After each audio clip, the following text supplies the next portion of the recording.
네, 한 주를 마무리하고 다음 주를 전망하는 금요 특집 시간입니다. 오늘도 매일경제신문 장박원 논설위원과 함께하겠습니다.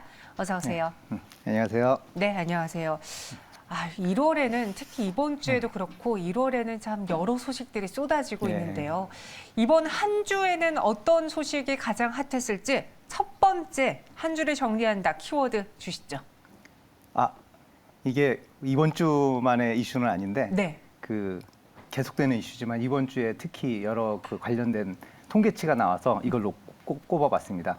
인플레이션 압력 또는 인플레이션 충격 이렇게 얘기할 수 있겠습니다. 높아지는 인플레이션 압력이라고 말씀하셨습니다. 실제로 지금 인플레를 잡기 위해서 금리 인상을 어쩔 수 없이 해야 하는 상황이고 그로 인해서 시장이 불안해하고 있는데 이번 주에는 또 어떤 이야기가 있었는지 또 앞으로 무엇을 봐야 될까요? 예, 지금 인플레이션 관련해서는 지난해 말서부터 쭉 이야기가 됐고 올해 들어서도 계속 인플레이션 압력은 세지고 있습니다. 근데 이번 주에 좀 충격적이었던 것이 관련된 인플레이션 통계들이 나왔습니다. 그래서 OECD 38개국 회원국의 지난달 11월 소비자 물가 상승률이 조사 결과 5.8%로 25년 만에 최고치를 기록했습니다. 그리고 또 미국도 지금 12월 소비자 물가 상승률이 전년 동월 대비해서 7.0% 상승하면서 무려 40년 이래 최고 수준을 기록했고요. 영국도 작년 12월 물가 상승률이 30년 만에 최고를 기록했고 캐나다도 마찬가지입니다. 캐나다도 1991년 9월 이후에 최고치를 기록했고요. 이 물가 상승률은 우리나라도 마찬가지입니다. 우리나라도 지금 소비자 물가 상승률이 지금 12월에 3.7%로 3달 연속 3%를 보이고 있고요. 연관으로 따지면은 이게 10년 만에 최고치입니다. 2.5%로. 그리고 또 이번 주에 나온 것 중에서 생산자 물가 가 나왔습니다. 그래서 66.4%가 뛰면서 생산자 물가 역시 10년 만에 가장 큰 폭으로 올랐는데요. 생산자 물가가 오른 것은 이게 소비자 물가가 이제 후행 지수입니다. 그래서 소비자 물가가 앞으로 계속 3%대 고물가를 이제 지속을 할 거다 이런 이제 예상을 할 수 있겠고요. 이거는 역시 이제 이 물가가 높다는 게 이게 작년하고 좀 다른 게 있습니다. 작년에는 물가가 높으면 이게 일시적이었다. 그래서 경제부총리도 일시적인 물가 상승률이다 이런 말을 많이 했는데 네. 지금은 그런 말이 쏙 들어갔습니다. 이게 대세적인 인플레이션이라는 거죠. 그래서 1년 내내 지속될 수 있기 때문에 이것은 굉장히 이제 시장에 충격을 주는 요인이고 물론 이제 금리 상승으로 이어지고 금리 상승은 자산 거품이 좀 꺼지는 그런 충격으로 이어질 수 있고 그럼 경기가 전반적으로 침체될 수 있는 그런 약간 암울한 그런 시나리오가 이제 전개될 것 같은데 이거에 대해서 이제 충분히 투자자들도 대비를 해야 되지 않을까 이렇게 생각을 합니다. 네, 이번 주에 나온 여러 경제 지표를 봤을 때 이 물가 상승 속도가 계속 나타나고 있습니다. 생산자 물가 지수가 국내에서도 올랐다. 그럼 다시 후행으로 소비자 물가 지수도 여기서 더 오를 수 있을 것이다. 그렇게 되면은 긴축에 대한 행보에 속도가 붙을 수 있기 때문에 투자자분들이 유의해야 된다라고 오늘의 첫 번째 키워드 꼽아주셨습니다. 그리고 두 번째로 봐야 되는 거는 지금 기업과 또 국민연금 간에 약간의 갈등이 있는 걸로 알고 있는데요. 어떤 내용이죠? 갈등이라기보다는요. 네. 이제 국민연금이 어떻게 보면 기업을 좀 압박하는 그런 조치를 취하려고 하는데 국민연금 측은 그게 아니라 우리는 좀 행정적으로 좀 효율적으로 운영하기 위해서 그런 거다라고 국민연금은 얘기를 하지만 사실은 이 기업으로서 굉장히 큰 압박을 느낍니다. 무엇이냐면 대표 소송이라는 게 있습니다. 그래서 기업의 이사라든가 아니면 대표가 잘못을 했을 때 국민연금에서 이제 대표 소송을 하거든요. 근데 그 전에는 보통 기금 운영본부에서 이 대표 소송을 진행을 했는데 이거를 수탁자 책임위원회로 넘긴다는 겁니다. 이 수탁자 책임위원회는 국민연금법 103조에 보면은 이건 자문기관입니다. 그러니까 전문가들이 외부 전문가들이 이렇게 모여 있는 건데 문제는 기업들이 우려하는 것은 이 수탁자 전문위원들의 구성입니다. 물론 이제 사용자 측에서 기업이 이제 추천하는 사용자 측에서도 3명이 배정이 돼 있지만 근로자 그러니까 노동계하고 시민단체 쪽에서 추천하는 사람이 비율로 보면 더 많습니다. 그리고 지금 그 국민연금의 어떤 성향이라든가 이런 쪽이 약간 기업의 그 감시를 강화하겠다 이런 거기 때문에 대표 소송이 기업 쪽에서는 좀 남발되지 않을까. 대표 소송이 남발되면 기업으로서는 상당히 악재입니다. 그래서 그 기업에서 그걸 또 소송에 대비하기 위해서 여러 가지 또 준비를 해야 되고 또 소송 비용이나 이런 것도 들 수 있겠고 그러다 보면은 기업에서 하는 본연의 그 어떤 투자라든가 혁신 활동 이런 것들이 지장을 받을 수 있습니다. 그런 측면에서는 기업의 가치에 또 영향을 줄 수도 있고요.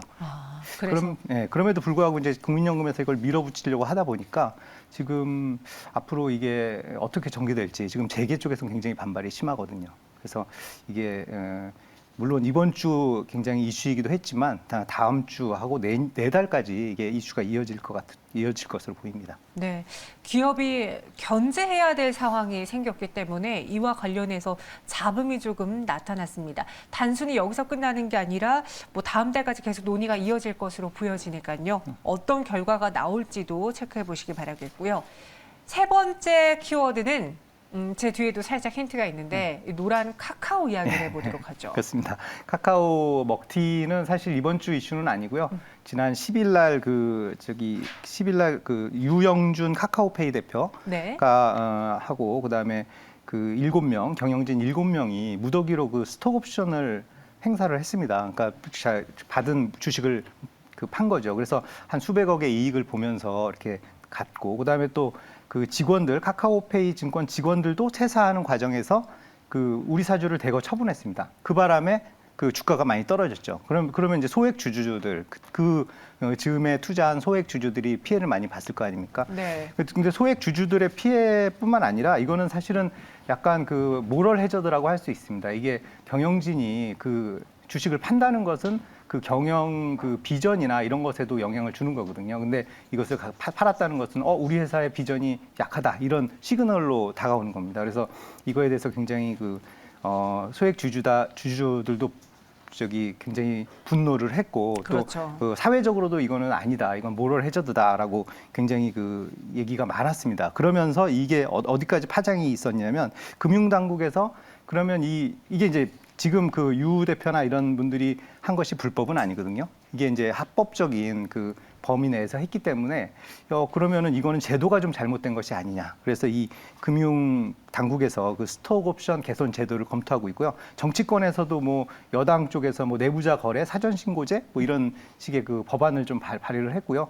그 이재명 더불어민주당 대선 후보도 그 제2의 카카오페이 먹튀를 방지하기 위한 제도를 개선하겠다 이런 식으로 해서 이게 정치권까지 이게 파장이 확산되고 있는 상황입니다. 네, 물론 뭐 기업과 그 경영진에 대한 모랄 자체적인 그런 의지가 있으면 좋겠지만 그 의지를 또 합법이라고 했으니까 합법을 또 견제할 수 있는 무언가의 장치가 나와야 되지 않을까 이에 대한 이야기를 또 지금 정치권에서도 그리고 다 이야기해보고 있다라고 했습니다.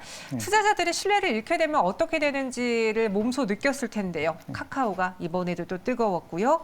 그리고 다음 주를 또 봐야 되는 이슈로는 LG 에너지 솔루션이 있지 않을까요? 네, 이게 뭐 이번 주에 뭐 대박을 냈죠. 그래서 네. 지금 114조 6천억 원 이내 이제 그 증거금이 모여가지고 작년 4월에 그 SK 아이테크놀로지라는 회사가 81조를 기록했습니다. 근데 여기보다도 지금 뭐 30조 원 이상 많은 거고. 근데 이게 이제 공모가가 30만 원이고 이제 시초가는 아마 이제 당일날 아까 또 말씀하신 것 같은데 그 27일인가요? 네, 그 당일날 맞아요. 그 아침에 8시 30분부터 9시 사이에 이제 호가와 이렇게 매수가가 맞아 떨어지는 이제 그게 시초가거든요. 이제 시초가하고 그다음에 어떻게 이제 전개가 될지 이게 되게 중요합니다. 왜냐면 이게 만약에 따상을 한다면 이게 일약 코스피 2위 종목이 되고 시총 2위가 되죠. 그렇죠. 시총 2위가 되고 그렇지 않다 그래도 3위입니다. 그렇지 않다고 해도 그래서 굉장히 주식시장에 굉장히 큰 어떤 자금이라든가 이런 측면에서 영향을 미칠 것 같고 그다음에 또 지금 증거금이 나와 있잖아요. 100조 넘게 이렇게 100 있잖아요. 또 자금의 흐름이 또 증시에 머무를지 또 그런 것도 되게 중요한 이슈입니다. 네.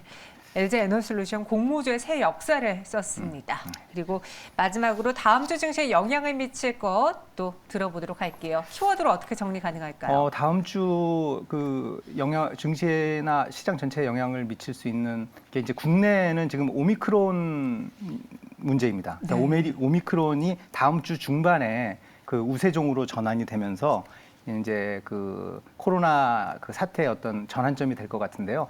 그 전문가들 중에서는 이게 오미크론 전파력이 그 기존 그 델타 변이보다 한 두세 배 많다고 하니까 그 다음 주 그러니까 2월 말에는 한 2만 명, 그다음에 3월 말에는 3만 명, 네. 그리고 많게는 뭐 9만 명까지 이렇게 말씀하시는 분이 계시더라고요. 근데 이게 이제 다음 주에 우세종이 되면서 그 양상이 나타날 거기 때문에 이게 이제 약간 그 우리가 좀 봐야 될 그 이슈고요. 그다음에 국외 그 해외에서는 지금 두 가지인데요. 하나는 우크라이나 사태가 지금 이게 굉장히 심각하게 전개가 되고 있습니다. 만약에 그 우크라이나에서 전쟁이 일어나면 지금 가장 그 시장에 영향을 미칠 것은 이제 원자재 가격이거든요. 그래서 지금 러시아가 그 원자재 천연가스 수출국이 이제 1위고요. 최대 천연가스 수출국이고 그 원유 수출도 3위입니다. 세계. 그래서 만약에 미국이나 서방 국가들의 제재나 그다음에 러시아 자체의 어떤 문제로 인해서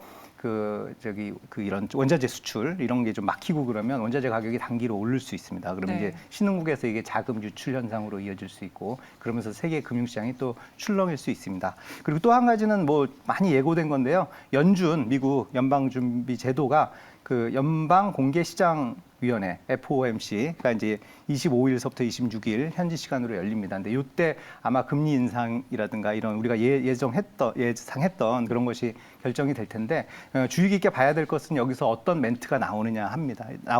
그래서 지금 미국이 3번 정도 이제 올해 금리를 올릴 거다 이렇게 얘기를 했는데 지금 나오는 얘기로는 아까 말씀드린 그 인플레이션 요인이 네. 너무 심각하기 때문에 최대 8번 뭐 이렇게 올리지 않을까. 8번 올리면 굉장히 많이 올리는 거거든요. 그래서 이렇게 되면 이제 또 세계 그 금융시장에 미치는 영향이 크기 때문에 그런 것도 다음 주에 좀 주의 깊게 봐야 될 이슈라고 이렇게 정리할 수 있겠습니다. 네, 다음 주 오미크론 감염자와 관련한 그 동향을 좀 보시는 게 좋을 것 같고요. 거기다가 우크라이나 사태가 어떻게 번지는지 FOMC에서 발언도 체크해보자라고 한 줄을 미리 정리해 주셨습니다. 네, 논설위원님은 여기서 인사드리도록 하죠. 오늘 말씀 고맙습니다. 네, 감사합니다.